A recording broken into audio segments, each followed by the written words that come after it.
Margaret Thompson sat at her kitchen table on a Tuesday afternoon, 3 weeks after Bill's funeral. 67 sympathy cards covered the wooden surface like fallen leaves. She hadn't touched them until today. Each envelope felt like a small weight in her hands. She sorted them into piles. One for relatives. One for church friends. One for Bill's bowling league. The church pile grew fastest, 23 cards with crosses and Bible verses. Bill's cousin Martha from Tennessee sent a card with a $50 bill tucked inside. Margaret read each message slowly. Thinking of you during this difficult time. She'd seen that phrase 31 times now. Her reading glasses fogged up every few minutes. She wiped them with Bill's old handkerchief, the one she kept in her pocket. The last envelope looked different.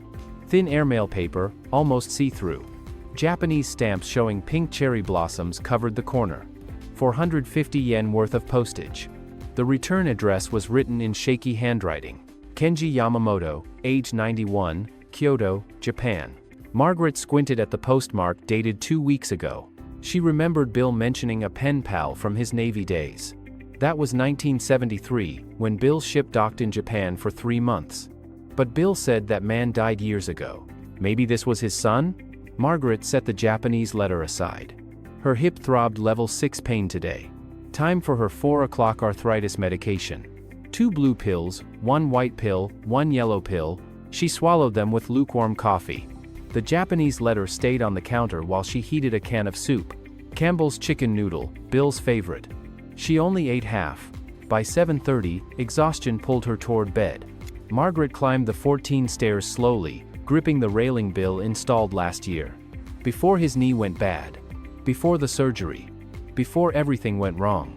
The Japanese letter remained downstairs on the kitchen counter, forgotten among the day's mail. Wednesday morning arrived at 5:45. Margaret's hip screamed at level 7. Some mornings started at 8. This wasn't one of them. She lay still, calculating the effort needed to sit up.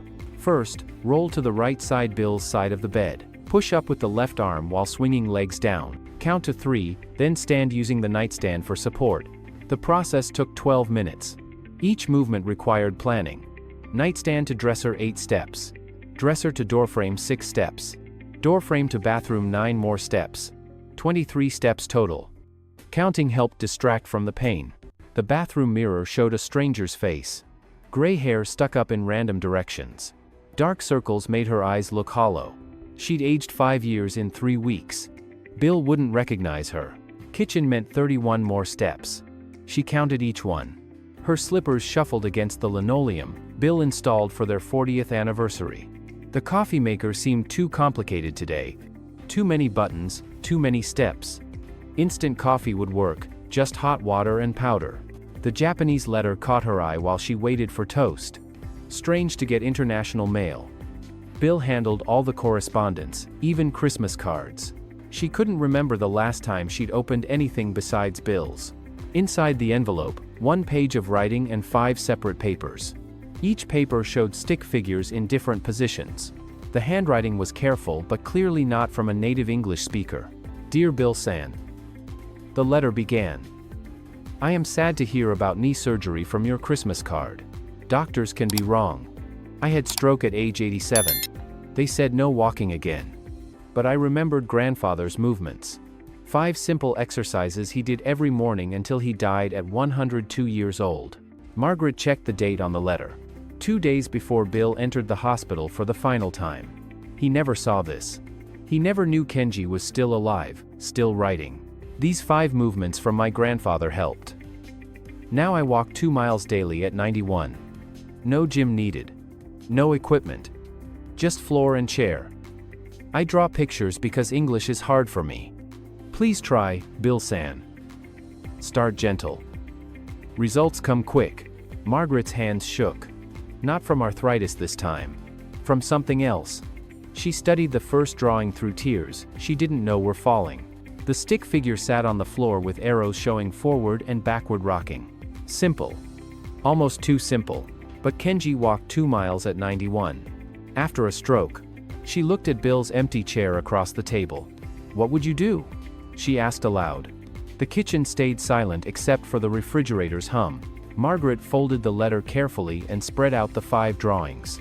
For the first time since the funeral, she cried properly. Not the quiet tears at the service.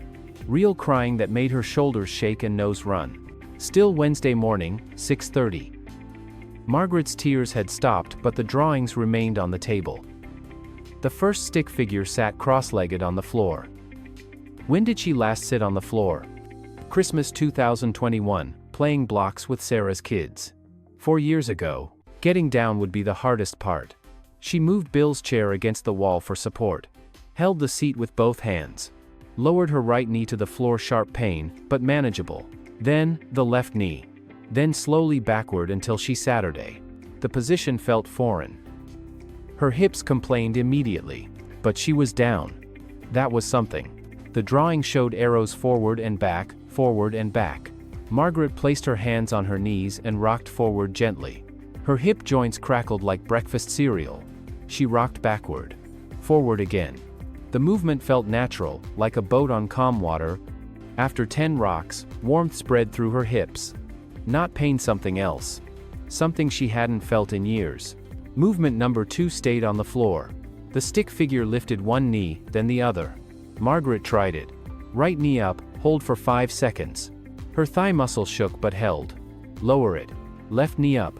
This one was harder. 3 seconds was all she managed. Movement 3 involved arms. Still sitting, she made circles with both arms. The drawing showed breathing instructions, in for 4 counts, out for 6 counts. Margaret counted. 1, 2, 3, 4, on the inhale. 1, 2, 3, 4, 5, 6 on the exhale. After 10 arm circles, her shoulders felt looser. The breathing made her dizzy at first, then strangely calm. She needed help standing up. Using Bill's chair, she pulled herself to her knees, then pushed up to standing. The whole process took 3 minutes. Movement 4 was easier. Standing behind the chair, she lifted her heels 15 times. Like a ballet dancer, but slower. Her calves burned after 10, but good burning. The kind from using muscles, not from inflammation. Movement 5, arms crossed over chest, turn left, turn right. 20 times total, 10 each direction. Her spine made small popping sounds, like bubble wrap. The entire routine took 11 minutes. Margaret sat in her kitchen chair, breathing hard but feeling strange. The hip pain had dropped to level 5. Her back felt straighter. Most surprising, she felt awake. Actually awake, not just medicated. 7:15 showed on the microwave clock. She'd been moving for 11 minutes but felt like she'd accomplished something for the first time in 3 weeks. The strange tingling in her hips wasn't pain. It was blood flow. It was life coming back. Thursday passed quietly. Margaret did the movements again Thursday morning, feeling slightly less stiff. Her hip pain stayed at level 6 most of the day, but Friday morning brought a surprise. She woke at 5:45 with pain at level 5. Not 6 or 7 or 8. 5. Margaret lay still, confused. Maybe she was still dreaming. She tested her right hip, rotating it slowly. Definitely level 5. The movements took 9 minutes today, not 11. Getting down to the floor took 30 seconds less. Standing up didn't require counting to 3 first. By 8:30 Friday morning, Margaret noticed something else. She'd walked to the bathroom without touching the walls. Her hands stayed at her sides, not pressed against the wall for balance. When did that happen? 10 o'clock brought another surprise. She stood from the kitchen chair without pushing off the armrests. Just stood up. Like a normal person. Like someone without arthritis. Margaret sat down and tried again. Same result. No hands needed. She had to tell someone. Sarah would want to know. Margaret found her phone and selected her daughter's contact. California was 3 hours behind Ohio. Sarah would be driving to work. Mom? Is everything okay? It's only 7 here. Sarah, something strange is happening with my hips. What kind of strange? Do you need to go to the emergency room? No, not bad strange. Good strange. I can stand without using my hands. Silence on the other end. Then Sarah's worried voice. Mom, are you taking your medications correctly? Sometimes grief can make people confused. Margaret explained about Kenji's letter and the movements. Sarah listened but sounded skeptical. Japanese exercises from a 91-year-old? I'll show you tonight on FaceTime. 8 o'clock your time. The rest of Friday passed in careful observation. Margaret documented each improvement. Stood from chair, no hands needed. Walked to mailbox, thought about bringing cane but didn't. Climbed stairs, only stopped once, not 3 times. That evening, at 8 California time, Margaret positioned her phone for video calling. Sarah's face appeared, looking tired from work. Okay, Mom, show me this standing thing. Margaret sat in her kitchen chair, then stood smoothly without touching anything. On the screen, Sarah's mouth opened. Her eyes filled with tears. Mom, you haven't done that in 2 years. How is this possible? I don't know. But it's working. They talked for 40 minutes about the movements. Sarah made Margaret promise to show her doctor next week. And Mom? Keep doing whatever this is. Don't stop. Sunday morning, day 5 of movements. Margaret finished all 5 exercises in 9 minutes. Her body moved like a machine that finally got oil after running dry. Each joint worked better than the day before. The mailbox stood at the end of her driveway. 147 feet of sloped concrete. She hadn't walked it without her cane since last winter. Bill always got the mail before his surgery. After he died, neighbors brought it to her door. Margaret put her cane by the front door. Just in case, she told herself. But she didn't pick it up. She wanted to try. The front door opened to a bright Sunday morning. Joe from next door was washing his Ford pickup. 73 years old and still detailed his truck every Sunday. He watched Margaret step onto the porch without her cane. His sponge stopped moving. First step onto the walkway. Second step. Third. Her hips held steady. No wobbling. No sharp pain. Just level 4 discomfort, completely manageable. She kept her eyes on the mailbox, counting steps out of habit. 20 steps, 40, 60. The driveway sloped down toward the street. This was the hardest part. Margaret leaned back slightly, taking smaller steps. 80. 100. 120. Joe had stopped washing entirely. He stood holding his hose, water running onto his driveway. Margaret pretended not to notice. 140. 147. Her hand touched the mailbox. Made it. Inside, 2 bills and a grocery store circular. She tucked them under her arm and turned around. The walk back meant going uphill. But her legs felt strong. Stronger than they'd felt in 18 months. Margaret, Joe called out. Where's your cane? Don't need it today, Joe. But. How? You had that cane for 2 years. Found some new exercises. They're helping.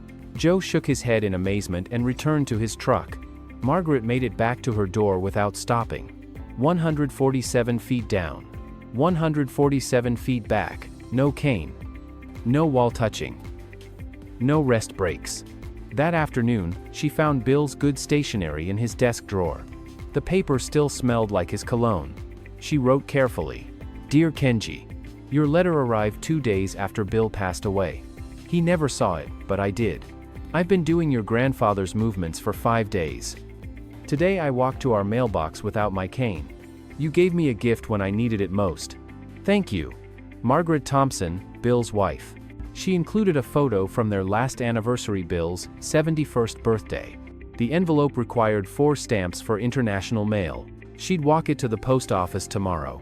Without her cane. That night, Margaret climbed the 14 stairs to her bedroom. She didn't stop at step 7 to rest. She didn't stop at step 10.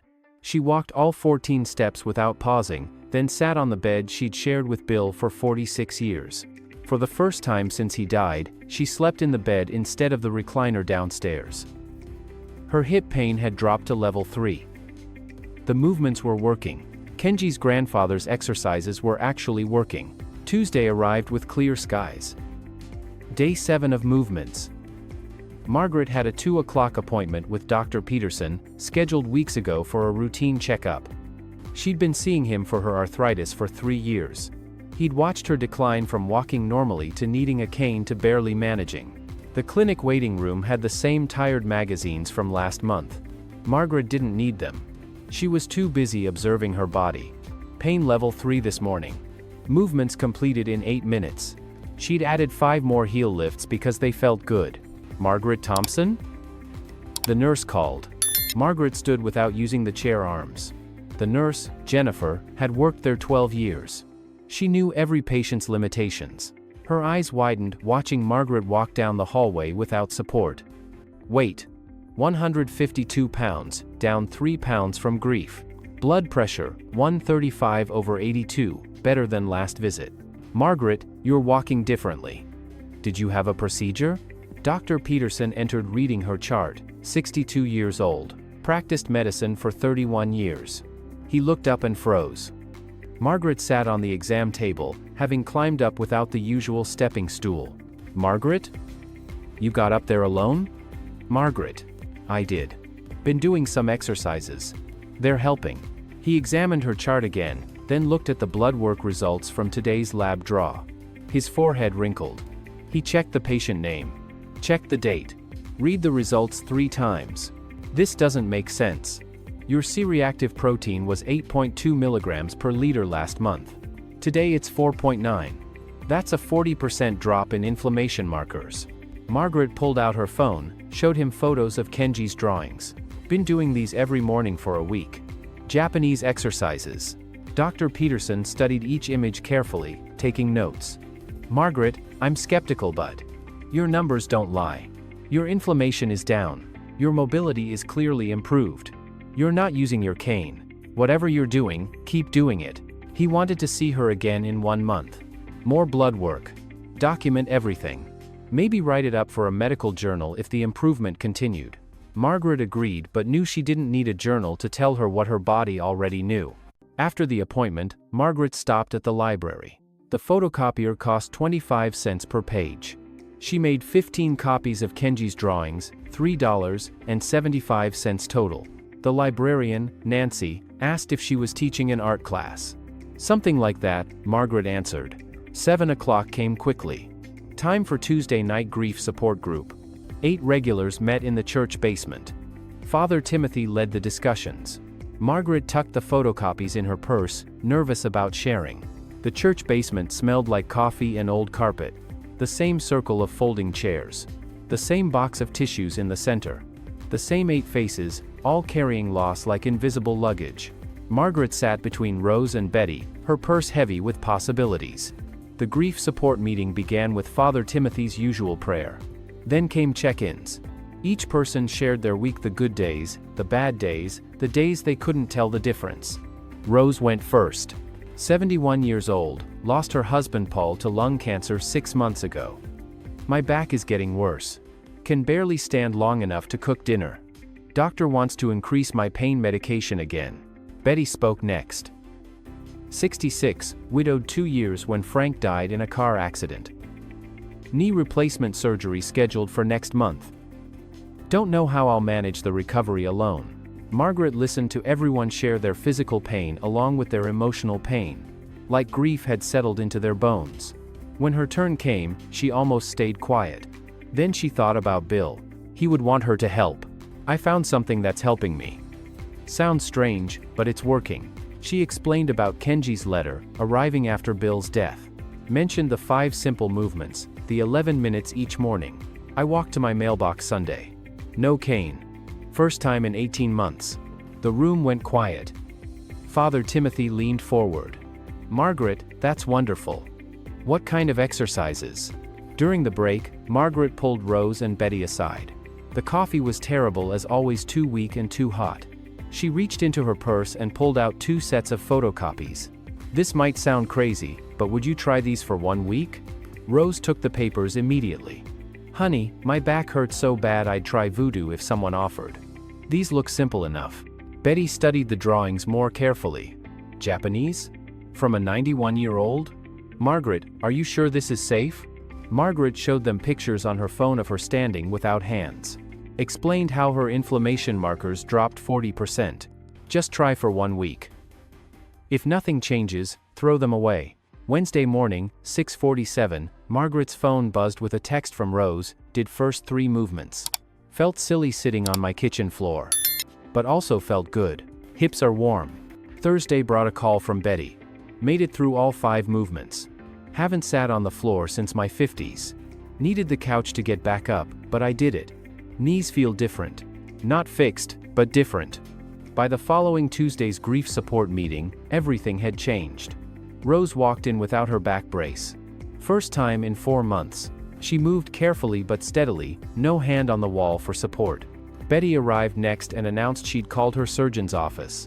Postponed the knee replacement. Want to try these movements for a month first. Secretary thought I was crazy. Father Timothy asked to see the movements. Margaret demonstrated each one. Other group members took notes, asked questions. Wanted copies. Margaret had only brought 5 extra sets. Not enough for everyone. After the meeting, Rose and Betty stayed behind. 3 widows in a church basement, studying stick figure drawings like they were treasure maps. In a way, they were. Maps to mobility. Maps to independence. Maps to hope. We should be careful, Betty said. If these really work, if more people find out. What do you mean? Margaret asked. I mean somebody's making money off people like us being in pain. What happens when we stop needing their expensive treatments? Margaret hadn't thought about that. She'd been too focused on her own improvement to consider the bigger picture. But Betty was right. Physical therapy sessions at $120 each. Pain medications at $80 per month. Surgery consultations at $300. Someone was profiting from their suffering. Wednesday morning, 3 weeks since finding Kenji's letter. Day 21 of movements. Margaret had just finished her 11-minute routine when the doorbell rang at 10 o'clock. She never had morning visitors. A young man in a delivery uniform stood on her porch. Margaret Thompson? I need your signature for this certified mail. The envelope felt heavy. Expensive paper. The return address made her stomach drop. FitLife Franchise Corporation. Legal Department, Columbus, Ohio. Margaret's hands shook as she opened it in her kitchen. 3 pages of legal language she didn't understand. Key phrases jumped out: cease and desist, proprietary methods, $50,000 penalty. The letter accused her of practicing medicine without a license. Claimed she was sharing copyrighted therapeutic movements. Said she was causing irreparable harm to FitLife's business interests by distributing their proprietary senior wellness techniques without authorization. Margaret Googled FitLife on her phone. The search results made her sick. They'd just opened 3 locations in her county. Membership cost $189 per month. The Senior Vitality Package required buying special equipment $500 starter kit. Their website showed movements that looked familiar. Too familiar. The same positions as Kenji's drawings but requiring resistance bands, special cushions, and balance boards. They'd taken free movements and turned them into expensive products. She called Rose first. Can you come over? Bring Betty. It's urgent. 20 minutes later, 3 women sat around Margaret's kitchen table. Rose read the letter twice. They're threatening a grandmother with bankruptcy. Betty pulled out her phone, started researching FitLife's corporate structure. Look at this, Betty said. FitLife went from 2 locations to 127 in 18 months. Venture capital funding of $42 million. They're targeting every retirement community in America. Rose found more. Their CEO used to run a payday loan company. Got shut down for predatory lending to seniors. Now he's in the fitness business. Margaret felt overwhelmed. Maybe I should stop sharing the movements. I can't afford a lawsuit. Bill's life insurance was only $50,000. The funeral cost $19,000. I have $31,000 in savings. That's it. No. Betty's voice was firm. They're bullying you because they think you're weak. A grieving widow with no resources. They picked the wrong widows. Rose nodded. We've all lost enough. Not losing this too. They decided to keep sharing but carefully. No public posts. No traceable evidence. Betty suggested code words. The movements would become recipes. Margaret looked at Bill's photo on the wall. His Navy portrait from 1973, young and fearless. What would you do, Bill? She whispered. Betty answered for him. He'd fight. Maybe not with fists, but he'd fight smart. We need to document everything. Every person helped. Every improvement. Build a case that these movements belong to everyone, not some corporation. Rose started a notebook. Margaret's movement journal, written on the cover. We'll track everyone who tries them. Get written statements. Doctor's notes if possible. If they want to fight, we'll give them evidence these aren't their movements. 4 o'clock came too quickly. Rose and Betty had to leave, but not before making a pact. They would continue sharing the movements. They would protect each other. They would not let FitLife win. That night, Margaret couldn't sleep. The cease and desist letter lay on her nightstand like a threat. At 2 in the morning, she went downstairs and did the movements in her living room. Her body needed the comfort of routine. As she rocked forward and back, she thought about Kenji. 91 years old in Japan, had no idea his simple gift had started something bigger. His grandfather's movements, passed down through generations, now threatened a $42 million corporation. Margaret finished the movements and made a decision. She would not stop. She couldn't stop. Too many people needed this. Rose without her back brace. Betty avoiding surgery. The others in grief support finding hope in 11 minutes of morning movement. She wrote in the journal, Rose had started, day 21. Pain level 2. Walked to post office and back, 8 blocks total. Saw Nancy from church. She asked what happened to my cane. I told her about the movements. She wants to try them. The word is spreading. FitLife can threaten me, but they can't stop people from helping each other. Bill would be proud. Thursday morning after the cease and desist letter, Margaret stared at her kitchen table. 3 empty coffee cups from yesterday's emergency meeting with Rose and Betty. The legal threat from FitLife felt heavier than her arthritis ever had. The doorbell rang at noon. Margaret jumped, expecting another certified letter. But it was Tommy, her 22-year-old grandson, holding a pizza box. Grandma, Mom called me. Said you got threatened by some gym company? Tommy worked part-time at Best Buy, while figuring out life after college. Computer science degree from Ohio State, but he preferred helping people to coding. Margaret showed him the letter while they ate pepperoni pizza, Bill's favorite kind. This is garbage, Tommy said, reading. They can't own exercises that existed for 100 years. Let me help. He opened Margaret's laptop, fingers flying across the keyboard. First, we make a private Facebook group. Totally secret. Tommy, I barely understand regular Facebook. He showed her slowly. Create group. Set to private. Set to hidden. Nobody could find it without an invitation. He named it Bill's Friends without asking. Margaret's eyes watered. Grandpa would love sticking it to corporate bullies. Tommy said. Now, we need code words. Can't use exercise or movement or therapy. Those are probably flagged terms. They spent 2 hours creating a system. The 5 movements became Recipe 1 through Recipe 5. Meeting times were coffee dates. Instead of pain levels, they'd say, sweetness levels the lower the pan. Better. Tommy taught her how to invite people one by one. How to check if someone's profile looked suspicious. How to post without using medical terms that might trigger legal alerts. Never mention FitLife by name. Tommy warned. Don't say anything about healing or medical benefits. Just share recipes like a cooking group. That's all this is, friends sharing recipes. Margaret invited the grief support group first. 12 members joined within 3 hours. Each person had to answer a question to join. What was Bill's favorite pizza? Only people who knew him would know the answer: pepperoni with extra cheese. Tommy stayed for dinner, teaching Margaret about private messages and photo uploads. Post the drawings as Grandpa's cookbook pages. Nobody can sue you for sharing family recipes. That evening at 11, Margaret wrote her first post, Welcome to Bill's Friends. Tomorrow's special is Recipe 1, best served at sunrise. Remember, the sweetness level drops when you follow the full menu. 13 people saw the post. 7 clicked like. Rose commented, can't wait to try tomorrow's special. Betty added, my sweetness level is at 8. Hope this helps. By Friday morning, 23 people had joined. Margaret checked the member list carefully. All names she recognized from church or the senior center.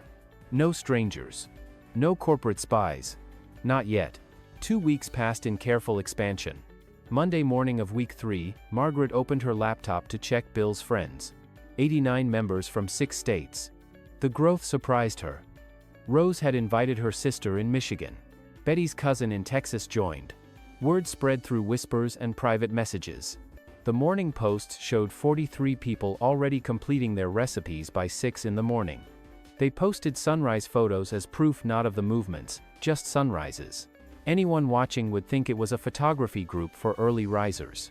A private message appeared from Susan in Michigan. 72 years old, joined last week. Margaret, something incredible happened. My doctor took me off blood pressure medication yesterday. Been on it 12 years. He couldn't explain why my pressure dropped to 120/78. I didn't tell him about the recipes. But we both know why. Harold from Texas shared next. Cancelled hip replacement surgery. Surgeon wants to know what I'm doing. Told him I changed my diet. Dorothy from Oregon, returned my walker to the medical supply store. They gave me store credit. Bought vitamins instead. Each story made Margaret's heart race. This was bigger than she'd imagined. Tommy had taught her Excel basics. She created a spreadsheet, tracking everyone's progress without using real names. Just initials and numbers. SM from Michigan, sweetness level dropped from 9 to 4 in 3 weeks. T from Texas, walking 2 miles daily after 6 weeks of recipes. By week 6, membership hit 412. Margaret couldn't verify everyone anymore. Rose and Betty helped screen new members, asking questions only real seniors would understand. What was your first car?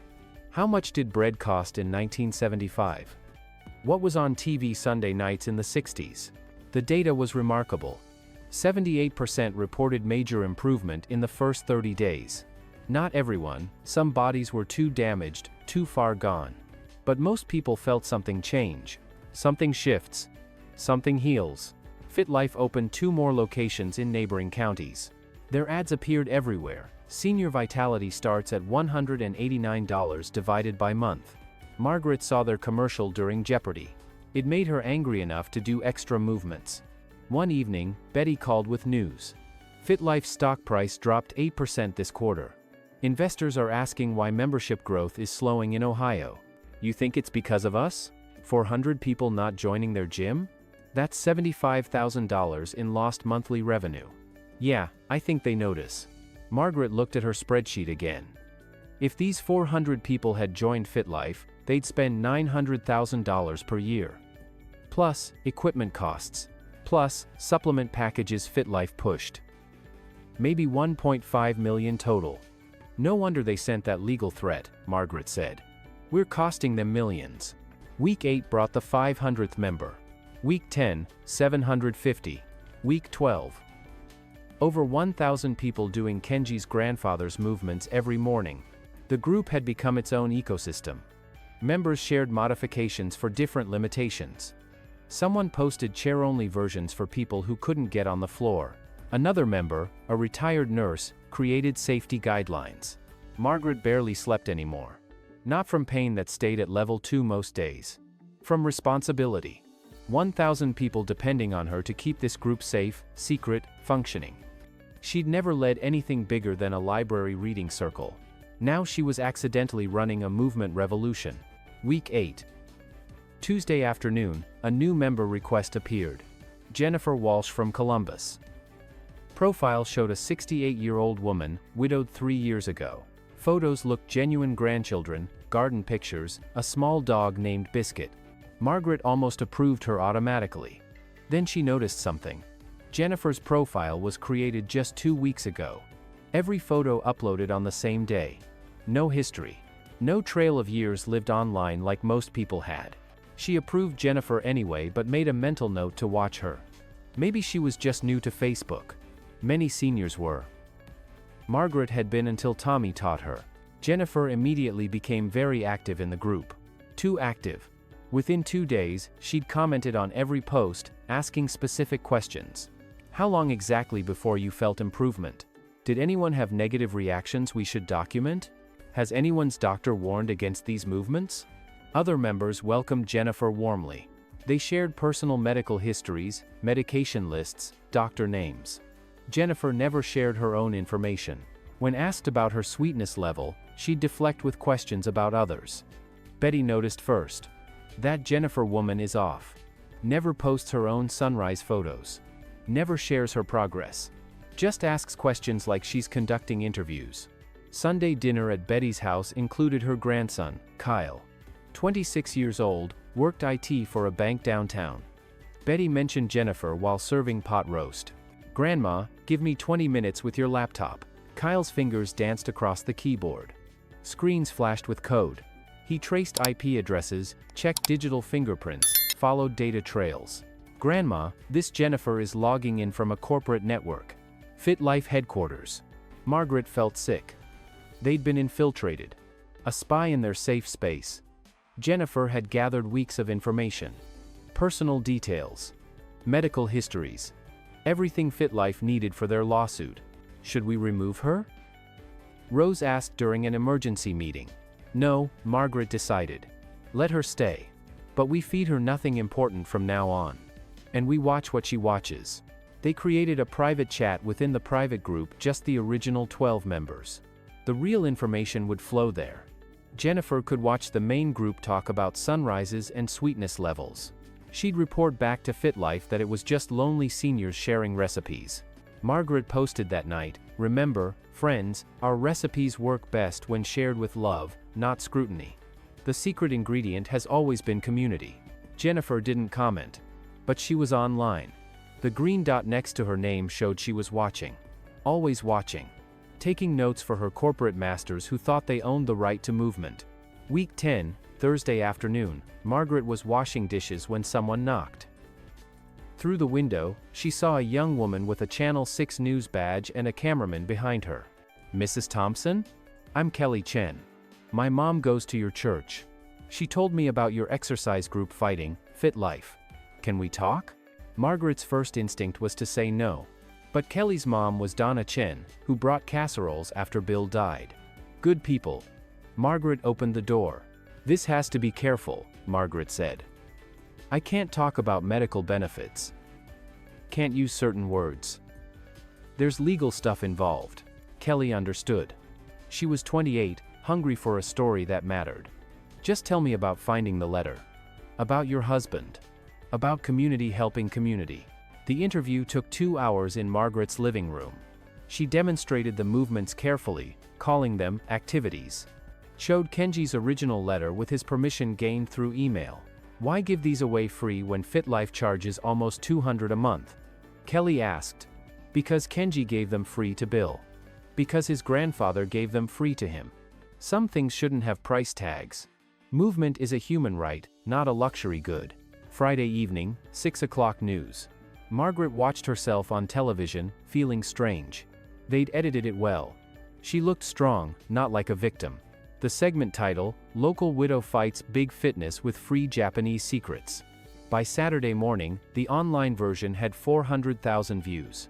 The comment section exploded with testimonials from group members Margaret didn't know had gone public. "I'm in her group. Off pain meds after 5 weeks. These movements saved me from back surgery. Thank you, Margaret. FitLife tried to sign me up for $200 divided by month. This lady gives it free. Hero." Saturday afternoon, 1 million views. Saturday night, 1.8 million. Sunday morning, 2.3 million views. Margaret's phone rang constantly. She stopped answering.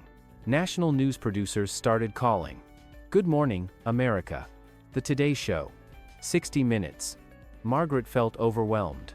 This was supposed to be 12 people in a church basement. Now it was national news. Tommy came over Sunday afternoon to help. He set up an email filter, screening media requests. Created a template response. Helped Margaret understand what going viral meant. "Grandma, you're trending on Twitter. Number 3 in the United States. I don't know what that means. It means millions of people are talking about you. About the movements. About FitLife being bullies." FitLife social media filled with angry comments. Their Facebook rating dropped to 1.2 stars. Someone leaked internal emails showing they knew the movements were traditional, not proprietary. Margaret looked at the Facebook group that evening. 1,400 new member requests. Too many to screen properly. Too many to know if they were real or more spies. She posted a message, "Friends, things are getting complicated. Keep doing your recipes. Keep helping each other. But be careful what you share. Not everyone who joins now has pure intentions." Week 11, Monday morning, 5 o'clock. A black limousine sat in Margaret's driveway. The driver, a kind man named Marcus, helped her with her small suitcase. First time to New York, Mrs. Thompson? First time on a plane since 2008. The airport felt overwhelming. So many people moving so fast. But the first-class seat was comfortable. The flight attendant, learning why Margaret was traveling, asked about the movements. By landing, 3 flight attendants were doing heel lifts in the galley. The hotel room was bigger than her living room. Floor-to-ceiling windows showed Manhattan spread out like a circuit board. Margaret felt very small and very far from Ohio. Tuesday morning, 3:30 wake-up call. Car to the studio at 4. Makeup at 4:30. They used more products on her face than she owned. The green room had pastries and coffee. Also 5 familiar faces group members who'd flown themselves to New York to support her. Rose had organized it secretly. Betty came despite her fear of flying. Susan from Michigan. Harold from Texas. Dorothy from Oregon. You didn't have to come, Margaret said, crying carefully to not ruin the makeup. Yes, we did, Rose said. You saved us. Now we stand with you. 8:15, live television. The studio was freezing. Bright lights made everything look fake. The host, Robin Roberts, was warmer in person than on TV. Margaret, show us these movements that have everyone talking. Margaret demonstrated each one slowly, carefully. The others shared their stories. Real people, real results. Robin asked about FitLife. Margaret stayed diplomatic, everyone deserves access to movement. The segment ran 12 minutes long for morning TV. 3.4 million households watching live. The hashtag number Margaret's movement started trending before the segment ended. Robin asked during commercial break. Are you worried about the lawsuit? Every day. But I'm more worried about people suffering when help exists. After the show, in the car back to the airport, Margaret's phone had 900 text messages. The Facebook group had 8,000 member requests. Tommy was managing it from Ohio, but even he was overwhelmed. The plane ride home felt different. The flight attendants recognized her. Other passengers asked for selfies. At baggage claim in Columbus, a woman on a walker approached. Are you Margaret? From the TV? Can you show me the movements?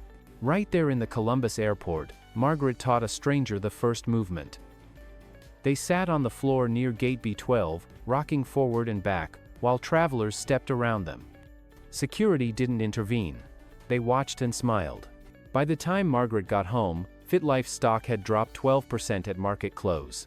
Their CEO held an emergency press conference claiming Margaret was running a dangerous medical scam. But nobody believed him anymore. Tuesday after Good Morning America. Margaret woke to Tommy knocking urgently. She'd given him a key after Bill died, for emergencies. Grandma, you need to see this.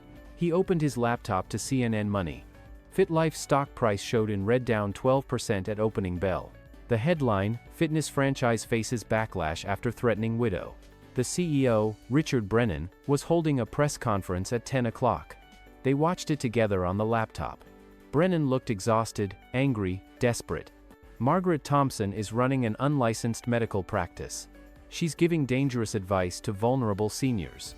FitLife has no choice but to pursue legal action to protect public safety. Public safety? Tommy laughed bitterly. They charge $200 a month for movements anyone can do free. The press conference continued. Brennan announced a $2 million federal lawsuit against Margaret. The number made her dizzy. $2 million. She had $31,000 in savings. Her phone rang. Dave Martinez, a lawyer from church. Margaret, I saw the news. You need representation immediately. Dave, I can't afford you. You charge $300 an hour. Dave was honest. Fighting this could cost $75,000 minimum. Maybe more if it goes to trial. They're trying to bankrupt you into surrendering. Margaret hung up, feeling defeated. She'd helped over 1,000 people, and now she'd lose everything. Bill's life insurance. Their savings. Maybe even the house. The Facebook group was panicking. Members posted frantically about being named in the lawsuit. Jennifer, the spy, was notably silent but online. Watching the fear spread, by noon, 200 members had left the group. By 3 o'clock, 500 gone. People were scared. They had grandchildren to think about. Retirement funds to protect. They couldn't risk being sued. Margaret posted a message. Please don't leave. We've come too far to quit now. They want us scared. They want us separated. Together, we're strong. But the exodus continued. From 1,847 members down to 1,100. Then 900. Then 700. Each departure felt like a personal abandonment. Rose called, "I'm not leaving. They can sue me too if they want." Betty texted, "Starting a GoFundMe for your legal defense." Tommy posted, "Grandma's fighting for all of us. We can't let her fight alone." The GoFundMe raised $3,000 in the first day. Touching, but nowhere near enough. Margaret did the math. At this rate, she'd need 75 days to raise legal fees. The court date was in 30 days. That night, she couldn't do the movements. Stress had inflamed everything. Her hips screamed at level 7 again. Her back seized up. Her hands shook too much to hold a cup. The irony was bitter. The lawsuit about the movements was stopping her from doing the movements. Wednesday morning, Margaret met with Dave Martinez at his law office. The conference room smelled like leather and worry. Dave had printed the lawsuit, 47 pages of legal language designed to intimidate. They're claiming lost revenue of $800,000. Damage to reputation, worth $500,000. Theft of trade secrets valued at $400,000. Plus punitive damages. "Dave, I'm a 68-year-old widow. I don't have $2 million. They know that. They don't want money. They want you to stop. To publicly admit you were wrong. To scare anyone else from sharing free alternatives to their program." Dave outlined defense strategies. Each one cost more than Margaret had. Expert witnesses, $15,000 each. Depositions, $8,000. Trial preparation, $30,000 minimum. "I could sell Bill's truck," Margaret said. "It's worth $18,000.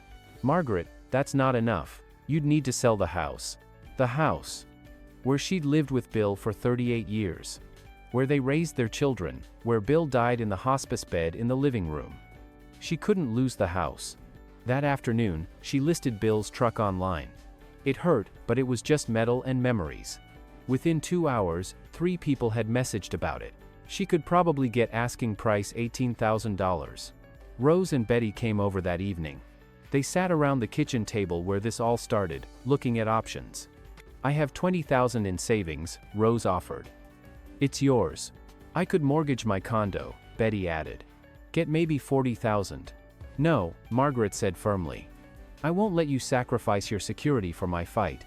The GoFundMe had reached 8,000 but was slowing. The Facebook group shrank to 600 members. Local news had moved on to other stories. Margaret looked at her wedding ring. 3/4 carat diamond, simple gold band. Bill saved for 6 months to buy it in 1975. Maybe worth $5,000 now. She pulled it off the first time since Bill's death and set it on the table. "Not the ring," Rose said. "Anything but the ring." But what choice did she have? The movements had helped 1,400 people at peak membership. If selling everything she owned kept the movements free and available, wasn't that worth it?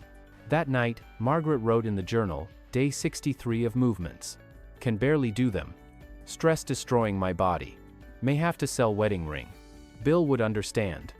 He always said helping others mattered more than things. But the ring isn't just a thing. It's 46 years of marriage.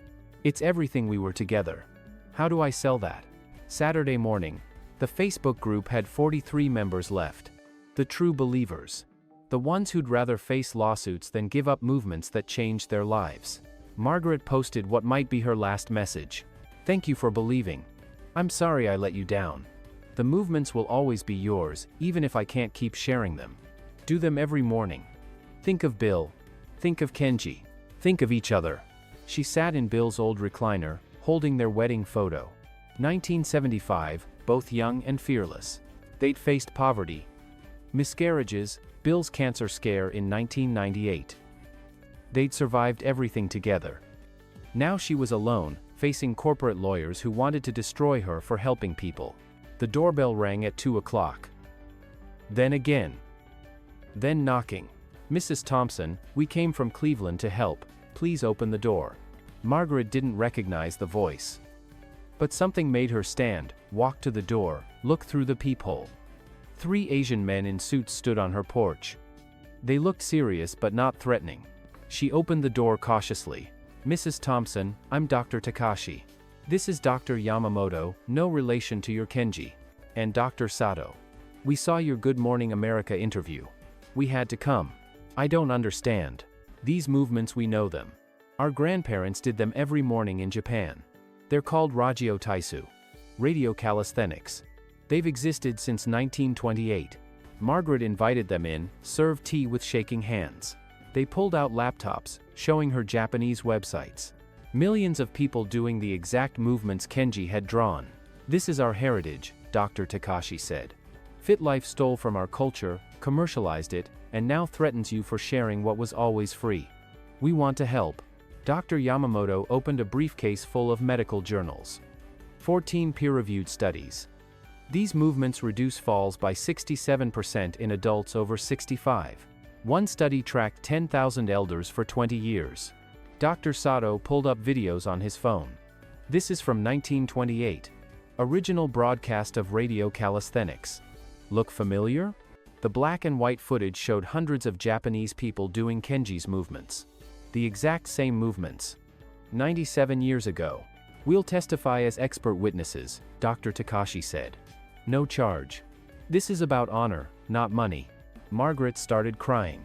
Real, heavy tears that she'd held back for weeks. These strangers drove 3 hours to help her. They brought proof. They brought hope. They brought vindication that she wasn't wrong to share these movements. Why would you do this for me? Dr. Takashi smiled. My grandfather lived to 106. He did these movements every day since childhood. When he died, he made me promise to keep them alive. You're keeping them alive. We honor his memory by helping you. They stayed until 6 o'clock, documenting everything. Creating a defense that would destroy FitLife's claims. The movements belong to history, to culture, to humanity. No corporation could own them. After they left, Margaret did the movements for the first time in 3 days. Her body remembered. The pain dropped from 7 to 5. Not perfect, but better. She wasn't alone anymore. She had proof. She had expert witnesses. She had a chance. She posted in the Facebook group, "Friends, we have help. Don't give up. The truth is on our side." Rose commented immediately, "What kind of help?" The kind that comes from 97 years of history. FitLife is about to learn they can't steal what was never theirs. Saturday evening continued in Margaret's kitchen. The 3 doctors had refused to leave until they'd built her complete defense. Dr. Takashi spread historical documents across the table, photos from 1928, showing thousands of Japanese citizens doing morning exercises in public squares. My grandfather was 8 years old when radio calisthenics started, he explained. Every morning at 6:30, the radio would play music. Everyone stopped what they were doing and moved together. Factory workers, school children, farmers in rice fields. Dr. Yamamoto pulled up his laptop, showing more evidence. Here's a government film from 1931. Watch the third movement, arm circles with breathing.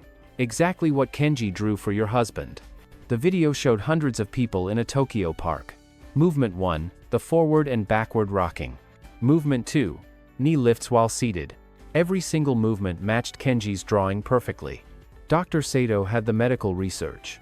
This study from 1998 followed 3,000 Japanese elders for 10 years. Those who did radio calisthenics daily had 67% fewer falls. Hospital admissions dropped by 42%. Margaret studied each document carefully. FitLife claimed they invented these movements. They modified them, Dr. Takashi said. Added equipment requirements. Changed just enough to file patents. But the core movements? These belong to Japan. To history. To everyone. They worked until midnight Sunday, preparing everything. The doctors translated Japanese documents into English. They created a timeline showing the movement's origin decades before FitLife's CEO was even born. We'll testify for free, Dr. Yamamoto repeated. This is about honor. FitLife dishonors our cultural heritage by claiming ownership. Sunday morning, the doctors helped Margaret file her legal response. 200 pages of evidence attached. Historical proof that destroyed FitLife's claims completely. Dave Martinez, Margaret's lawyer, called Sunday afternoon. Margaret, this evidence is incredible. FitLife's entire case just collapsed. They claim to own something that's been public domain for 97 years. The doctors stayed in a local hotel, preparing for the hearing. They practiced their testimony, making complex medical studies simple enough for anyone to understand. They brought their own grandparents' photos, elderly Japanese people in their 90s and 100s, all doing daily movements. Monday morning, word had spread through the Japanese American community. 17 more doctors and health professionals contacted Margaret, offering support. A professor from Ohio State University who studied Japanese culture wanted to testify. A 93-year-old woman in Cincinnati who'd done the movements since childhood offered to demonstrate them in court. The Facebook group, down to 43 members, suddenly had hope again. Margaret posted, "We have truth on our side. And truth weighs more than corporate money." But she was careful not to share details. Jennifer, the spy, was still watching, still reporting back to FitLife. Let them be surprised in court. Let them discover their stolen goods were never theirs to steal. 2 weeks later, federal courthouse in Columbus, 9 o'clock on a Thursday morning, Margaret wore her best dress, the one from Bill's funeral. It felt appropriate. This case was about honoring his memory too. The courtroom was packed. 50 group members had driven from 5 states, some came in wheelchairs they no longer needed but kept for bad days. Others walked with canes they'd stopped using, after starting the movements. All came to support Margaret. FitLife's legal team filled one entire table. 6 lawyers in expensive suits, each one charging more per hour than Margaret received monthly from Social Security. They looked confident until they saw the 3 Japanese doctors enter. Judge Patricia Chin presiding. "A stroke of luck," Dave said. She was known for seeing through corporate bullying. 71 years old herself, she understood the challenges of aging. "Your Honor," FitLife's lead attorney began, "Mrs. Thompson has caused irreparable harm to our client's business model by distributing proprietary therapeutic techniques." "Show me proof these techniques are proprietary," Judge Chin said. The attorney fumbled with papers. "We've modified traditional movements with modern improvements requiring specialized equipment." "So, you admit they're based on traditional movements?" The courtroom stirred. FitLife's lawyers whispered frantically. Margaret sat perfectly still, feeling Bill's presence beside her. The 43 loyal group members held hands in the gallery. Dr. Takashi testified first. He showed the 1928 video on the courtroom screen. Then Kenji's drawings. Then FitLife's proprietary movements. All identical except for unnecessary equipment additions. "Your Honor, this would be like claiming to own walking because you sell special shoes." Dr. Yamamoto presented the medical studies. 14 peer-reviewed papers proving the movement's effectiveness. All published before FitLife existed. All showing better results without equipment than with it. Dr. Sato brought up patent law. Public domain means no one can claim ownership. These movements entered public domain in 1928. FitLife's patents are invalid. The judge turned to FitLife's lawyers. "Do you have any response to this evidence?" "Your Honor, we've invested millions in developing our program. That doesn't give you ownership of movements that existed before your CEO was born. Do you have any actual counter-evidence?" Silence. 6 lawyers billing $800 per hour had nothing to say. At 11:47, Judge Chen made her ruling. "This case is dismissed with prejudice. These movements are cultural heritage of Japan, predating FitLife by 60 years. Furthermore, FitLife will pay Mrs. Thompson's legal fees of $47,000. And I'm referring this case to the Federal Trade Commission for investigation of fraudulent business practices." The courtroom erupted in applause. Margaret collapsed into Rose's arms, sobbing with relief. FitLife's lawyers packed quickly and fled. On the courthouse steps at noon, local news cameras captured Margaret surrounded by supporters. She held Kenji's original letter high, like a freedom flag. These movements belong to everyone. No gym required. No equipment needed. Just 5 movements. Japanese elders have done for almost 100 years. The truth won today. Someone started doing the movements right there on the courthouse steps. Then another person. Soon 50 people were doing heel lifts and arm circles while traffic stopped to watch. A police officer started to intervene, then joined in instead. 3 weeks after the court victory, CBS's film crew transformed Margaret's living room. They'd been setting up since 7 in the morning lights that could illuminate a football field, cameras worth more than her house, sound equipment that picked up her neighbor's cat purring. Leslie Stahl arrived at noon, smaller in person but with eyes that missed nothing. She sat in Bill's chair, which felt like a blessing rather than an intrusion. "Margaret, you've become a symbol of standing up to corporate bullying. How does that feel?" "Strange. I just wanted to stop hurting. Then I wanted others to stop hurting. I never meant to start anything big." The interview lasted 3 hours. They covered everything: finding Kenji's letter, the cease and desist, the court case. But the most powerful moment came during a video call with Kenji himself. Tommy had helped set up the connection to Japan. Kenji appeared on Margaret's laptop screen, 92 years old now. His daughter translated as he spoke in Japanese. "Bill-san was my friend for 50 years through letters," Kenji said. "We never met but knew each other's hearts. When I heard about his knee surgery, I had to share grandfather's gift. I didn't know Margaret-san would share it with the world." Leslie asked Kenji to demonstrate the movements. At 92, he flowed through all 5 without hesitation. No struggle. No wobbling. Like water moving naturally. "There's a 6th element I didn't mention in my letter," Kenji said through his daughter. 3 minutes of gratitude practice daily. Grandfather said the body follows the heart. Grateful heart, healthy body. Margaret had never heard this before. "What kind of gratitude practice?" "Each morning after movements, sit quietly. Thank your body for carrying you. Thank your ancestors for their wisdom. Thank the day for arriving. 3 minutes. This is the secret ingredient." The film crew captured Margaret trying it for the first time.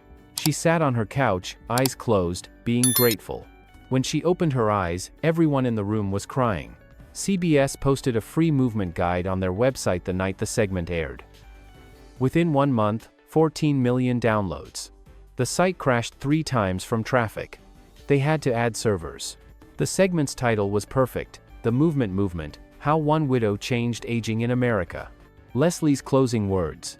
In an age of expensive solutions to simple problems, Margaret Thompson reminds us that sometimes the answer has been there all along. Free. Simple. Waiting to be shared. After filming wrapped, Leslie pulled Margaret aside privately. "My mother is 89. She started these movements after your Good Morning America appearance. Yesterday, she walked to the grocery store for the first time in 3 years. Thank you." 6 months after the trial, Margaret sat in another law office. But this time, she was creating something, not defending against something. The nonprofit lawyer, Sandra Williams, had volunteered her services after seeing the 60-minute segment. "The Bill and Kenji Movement Foundation," Margaret said. "That's the name. It honors both of them." The mission statement was simple: train volunteer teachers nationwide to share the movements for free. No one should profit from what was freely given. Kroger Supermarket pledged $500,000 immediately. Their CEO said publicly, "Healthy seniors shop longer, live better. This is smart business." CVS Pharmacy followed with $750,000. "Why would a pharmacy support something that reduces medication need?" Sandra asked. The CVS representative explained, "Customer loyalty. When someone doesn't need pain medication anymore, they still buy vitamins, greeting cards, photo printing. They remember who supported their health journey." Within 1 month, corporate donations reached $3.2 million. Not from fitness companies, they stayed far away. From grocery chains, pharmacies, and surprisingly, insurance companies who realized preventing falls saved them millions. Margaret hired Rose as volunteer coordinator. "I can't pay much," Margaret apologized. "I don't want pay. Bill's memory is payment enough." Betty became social media manager, refusing salary too. "This is my purpose now. My knee surgery money can wait." The first training session happened in Columbus. 85 volunteers came to learn proper teaching technique. A physical therapist volunteered to create safety protocols. A retired doctor offered to review medical considerations. Each volunteer committed to teaching at least 30 seniors. Free classes in community centers, churches, libraries. No equipment sales. No membership fees. Just movements. Year 1 ended with 1,200 trained volunteers across all 50 states. Each volunteer taught an average of 30 seniors weekly. That meant 36,000 people doing movements every week. For free. FitLife filed for bankruptcy 8 months after the trial. All 127 locations closed. Their CEO was under federal investigation for fraud.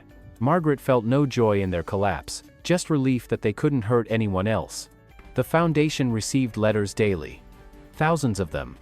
Margaret read each one. Off insulin after 40 years. Doctor can't explain it. Cancelled hip replacement. Hiking with grandkids instead. Widow in rural Montana. Only exercise I can access. Saved my life. Each letter went into a filing cabinet Bill had built in 1983. Margaret labeled it Proof of Purpose. 1 year after Bill's death. Margaret woke at 5 o'clock, did her movements in 11 minutes, then drove to the cemetery. The morning was cool for June, about 68 degrees. Perfect for what she didn't know was planned. She parked and walked toward Bill's grave with fresh flowers, yellow roses, his mother's favorite. But the cemetery wasn't empty. Cars filled every space. People stood in rows near Bill's headstone. Rose had organized everything secretly. 847 people had driven from 5 states. They stood in perfect lines, waiting for Margaret. "We're here to honor Bill," Rose announced. "And thank Margaret for saving us." At 6:30 exactly, everyone began the movements together. 847 people rocking forward and back in perfect sync. The cemetery groundskeeper stopped mowing to watch. Margaret led them through all 5 movements. The sight of so many people moving together, healed and whole, overwhelmed her. This is what Bill would have wanted. Not mourning, but movement. Not grief, but gratitude. After the movements, Margaret read Kenji's latest letter aloud. "Dear Margaret San, I saw video of courthouse steps. Grandfather's spirit danced that day. Bill San's spirit too. You didn't just share movements. You shared hope. In Japan, we have word, ikigai. Reason for being. You found your ikigai. Bill San lives in every person you helped stand tall again." The local newspaper photographer captured the moment, hundreds of people doing movements at sunrise in a cemetery. It became the most shared photo in the paper's history. The caption, "Death couldn't stop this movement." Breakfast at Denny's afterward with 60 core members. Margaret could barely eat, too overwhelmed by love. These people were her family now. Bonded by movement and mutual salvation. "I'm going to Japan," Margaret announced. "To meet Kenji. To thank him properly." Sarah, her daughter, had been quiet all morning. "I'm coming with you, Mom. Already bought tickets." Margaret's latest medical report, shared with the group, bone density improved 15%. No pain medication needed in 4 months. Blood pressure, 118/75. Dr. Peterson's note. "Whatever you're doing, keep doing it forever." Margaret, now 70, boarded the plane to Tokyo with Sarah. 14 hours in the air, but Margaret didn't mind. Every 2 hours, she stood and did movements in the aisle. By hour 6, half the plane was joining her. The flight attendants started doing heel lifts during drink service.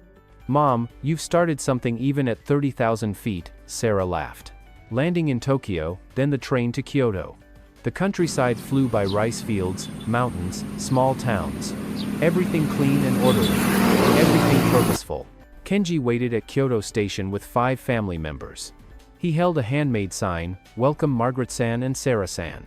He was smaller than Margaret imagined, maybe 5'4". But his presence filled the platform. "Bill-san's wife," he said in careful English. "Finally, we meet." They hugged like old friends. Which they were, connected through Bill and movements and shared purpose. Kenji's apartment was tiny but perfect. 2 rooms total, everything in its place. The walls displayed photos of his movement group, 43 people aged 77 to 103. Next morning, 4:30 alarm. Walk to neighborhood park by 5. 43 elderly Japanese already assembled. The eldest, Mrs. Tanaka at 103, led the session. She moved like water. No hesitation. No struggle. When she finished, she wasn't even breathing hard. "Every day since age 5, she said through Kenji's daughter. 98 years of movements, this is why I still walk, still garden, still live alone." Kenji taught Margaret 7 additional movements. Secret ones his grandfather saved for family. But now Margaret was family. Movement 6, twist spine while seated, holding each twist 20 seconds. Movement 7, leg lifts while lying down, strengthening deep core. Movement 8, shoulder rolls with resistance from own hands. Each new movement had specific purpose. Balance. Flexibility. Organ health. Kenji's grandfather had studied human bodies for 70 years, understanding how movement affected everything. The group welcomed Margaret like a celebrity. They'd all seen the court case coverage on Japanese news. One man, 94, said, "You brought our movements home to America. Thank you." At Kenji's apartment later, he gave Margaret a handwritten book. 100 pages of his grandfather's notes, translated carefully into English. This is everything. All the wisdom. Share it like you shared the first 5 movements. Margaret cried holding the book. It weighed maybe 1 pound but contained a century of knowledge. The farewell at the airport was hard. Kenji, at 92, probably wouldn't see Margaret again. They both knew it. But their work would outlive them both. Bill-san brought us together through letters, Kenji said. Now millions connected through movement. Beautiful circle. Back home, Margaret studied Kenji's grandfather's book with the Japanese-American doctor's help. Each page revealed new understanding. Movement wasn't just about muscles and joints. It was about energy flow, organ massage, neural pathway activation. She tested each new movement for a month before sharing. Document everything. Track results. Build proof before making claims. Movement 6 helped with balance falls reduced by another 30%. Movement 7 strengthened core back pain virtually eliminated. Movement 8 improved shoulder flexibility, reaching overhead became easy again. The Facebook group had grown to 247,892 members across 16 countries. Margaret couldn't manage it alone anymore. Tommy had recruited a team of volunteer moderators, all group members who'd been helped by the movements. Each new movement was released with careful instructions. Videos from multiple angles. Modifications for different limitations. Safety warnings for those with specific conditions. FitLife's final bankruptcy filing revealed they'd lost $42 million in investor money. Their CEO, Richard Brennan, was convicted of fraud, sentenced to 18 months in prison. During sentencing, he blamed Margaret for destroying American entrepreneurship. The judge responded, "Mrs. Thompson didn't destroy anything.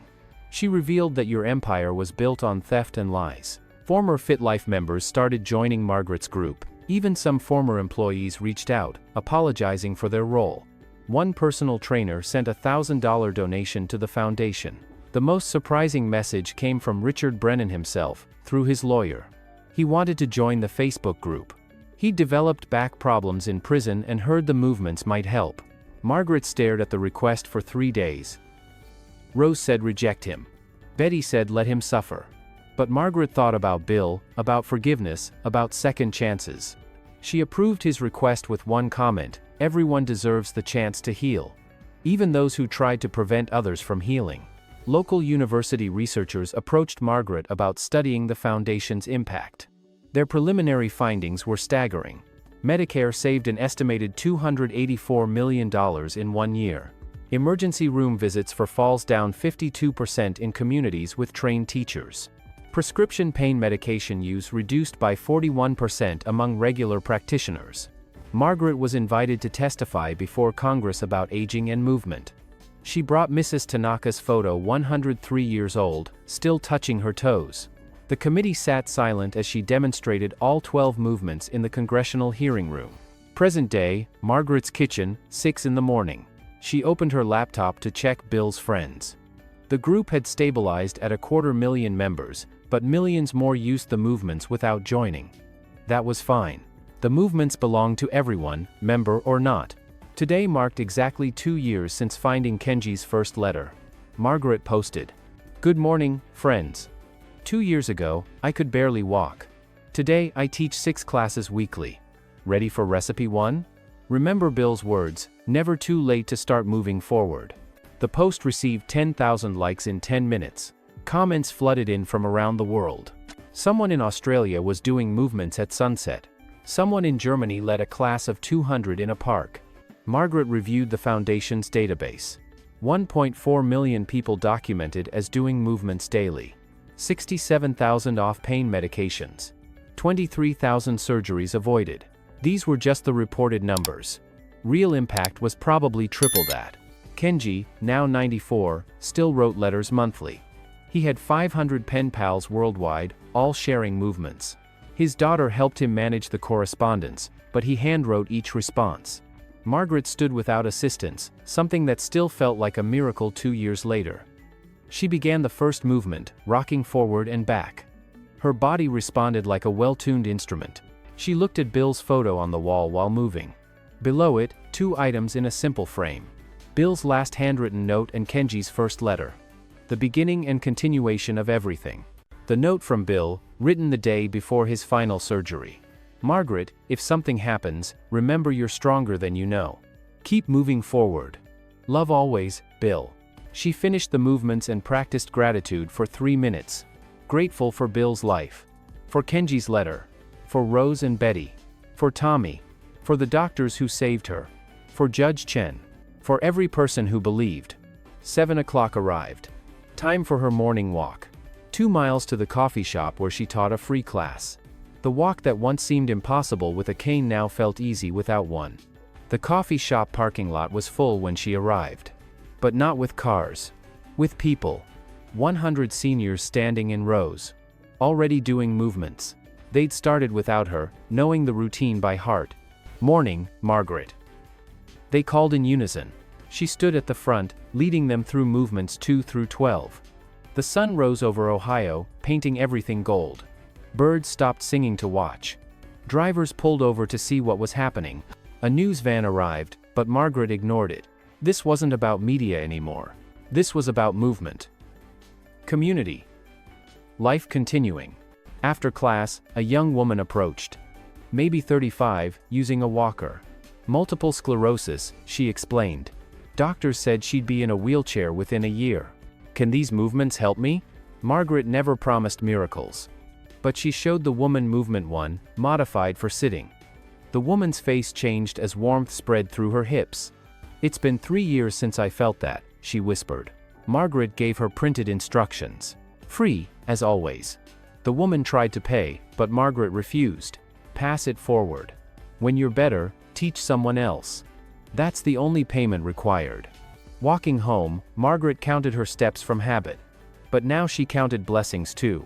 2 years ago, she was dying slowly in a prison of pain and grief. Today, she was 70 years old and stronger than at 60. The mail carrier waved from his truck. Morning, Mrs. Thompson. Did my movements already? The grocery clerk at Kroger called out. Heel lifts while scanning groceries. 25 done today. The librarian demonstrated arm circles at the reference desk. Margaret's town had become a movement town. Property values had actually increased as retirees moved there seeking the miracle of mobility, the news kept reporting. Her phone buzzed. Sarah calling from California. Mom, guess what? My whole office is doing movements at lunch. Even the 20-somethings. They say it helps with computer posture. Tell them about the gratitude practice. That's the secret ingredient. Already do. 3 minutes every morning. I thank Dad for connecting us to Kenji. Thank you for not giving up. Thank Kenji for sharing. The circle of gratitude keeps growing. Margaret ended the call and stood in her driveway. The same driveway where she'd first walked without her cane. Everything had changed, but everything important remained. Bill was still gone. That pain would never fully heal. But his death had led to Kenji's letter. Which led to movements. Which led to healing thousands. Which led to purpose. Which led to this moment, standing strong at 70, ready for whatever came next. She did one more set of movements right there in the driveway. Joe from next door joined from his yard. Then his wife.